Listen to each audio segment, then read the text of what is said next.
Silakan. Ya karena asalnya Al-Quran itu bukan yang tertulis. Al-Quran itu bunyinya. Dari kata Al-Qur'u, bunyi yang didengar. Kalau diperdengarkan,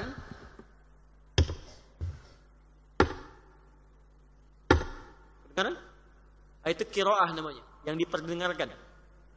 Tapi kalau terus-terusan diperdengarkan nyaris tanpa henti, tidak henti dan tidak bosan memperdengarkan itu, maka dirubah jadi Quran.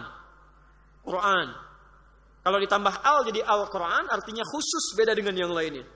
Kenapa Quran disebut dengan Al-Quran? Ingin menyampaikan pesan bahwa hanya Al-Quran, satu-satunya kitab, firman Allah yang akan terus dibacakan tanpa pernah putus dan orang tidak bosan membacakannya. Silahkan antum cek, pernah nggak ada orang bosan baca Al-Fatihah? Walaupun dalam sehari dibacakan 17 kali. Antum silahkan baca yang lain tuh, nggak usah 17 kali, 5 kali sehari, pasti bosan. Dan hebatnya Al-Quran, Masya Allah. Kalau di sini ada misalnya tulisan berbahasa Cina, dibaca nggak? Tidak. Kenapa? Nggak ngerti. Hebatnya Al-Quran, Masya Allah. Nggak ngerti pun masih dibaca juga. Antum yang baca Al-Quran belum tentu ngerti isinya. Itu kalau bukan firman Allah, mustahil bisa begitu. Buatan manusia itu nggak mungkin. Mustahil. Makanya setan terlibat di situ. Walaupun nggak bosan, cepat ngantuk.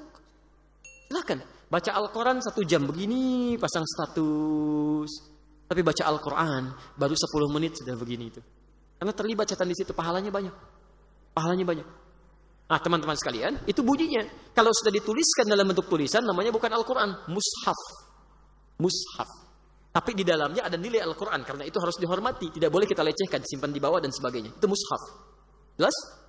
Mushaf itu sesuatu yang tertuliskan, Al-Quran yang tertuliskan di situ, yang di antara 2 jilid. Jadi isinya cuma Quran aja, nggak ada terjemahannya. Kalau sudah ada terjemahan, itu sudah berganti nama jadi terjemah. Kalau ada keterangan disebut dengan tafsir. Kalau dimunculkan kemudian di handphone, jadi aplikasi disebut dengan jihaz namanya. Hukumnya bisa berbeda. Kalau hukum bacaannya sama-sama dibaca, nggak ada masalah. Karena yang dibaca Al-Qurannya, bunyinya, nggak ada masalah. Tapi hukum terkait dengan handphone yang melekat di dalamnya Al-Quran, ya, jihaz tadi, perangkat, dengan mushaf itu beda. Kalau mushaf, Anda nggak bisa bawa sembarangan.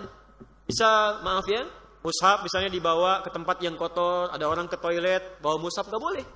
Simpan di luar. Tapi kalau handphone tidak, beda. Begitu aplikasinya ditutup, nggak ada. Nggak dianggap ada. Makanya Anda boleh bawa handphone misalnya ke kamar mandi, itu sah-sah saja. Sah. Dan megang mushaf nanti dengan megang ini lain. Megang mushaf dianjurkan berwudu, dianjurkan. Tidak punya wudu pun boleh. Boleh, tapi dianjurkan punya wudu. Tapi pegang handphone kan tidak. Lain gitu kan. Sudah sampai sini ya.